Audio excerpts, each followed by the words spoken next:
tous, un accident grave ou mortel est inacceptable. Nous devons tout faire individuellement et collectivement pour ne pas connaître un tel drame.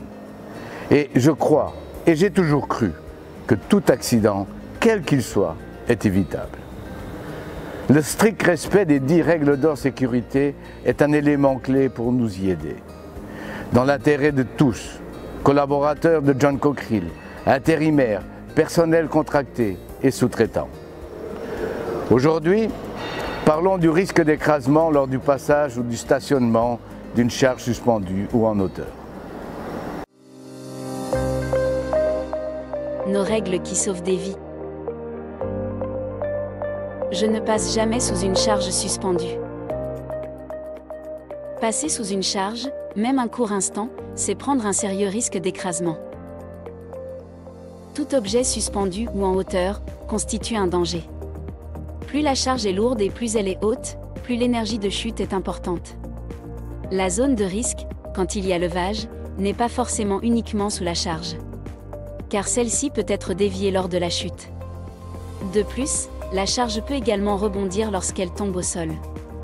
Les causes de la chute d'une charge peuvent être par exemple un incident technique comme la rupture d'une élingue ou un mauvais arrimage qui va rendre la charge instable. Chaque année, au sein de notre groupe, des accidents surviennent du fait d'une charge qui se détache d'une grue, qui tombe d'un pont roulant ou qui bascule d'un chariot élévateur ou même d'un banal échafaudage. Ces accidents peuvent donc se produire sur les chantiers, dans les ateliers, mais aussi dans les bureaux. Ils concernent les équipes des travaux, mais aussi toutes les personnes évoluant à proximité. Opérateurs, superviseurs, chefs de projet, ingénieurs ou même simples visiteurs. Nous pouvons tous être concernés par ce risque qui provoque régulièrement des décès.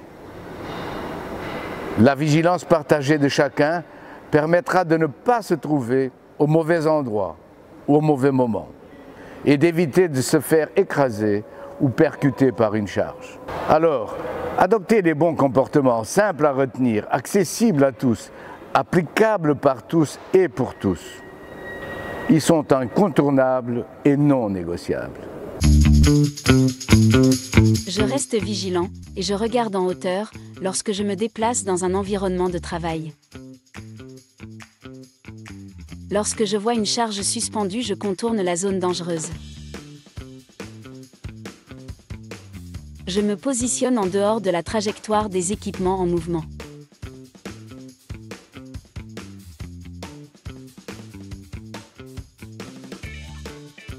Je ne franchis pas un balisage qui matérialise une zone de levage.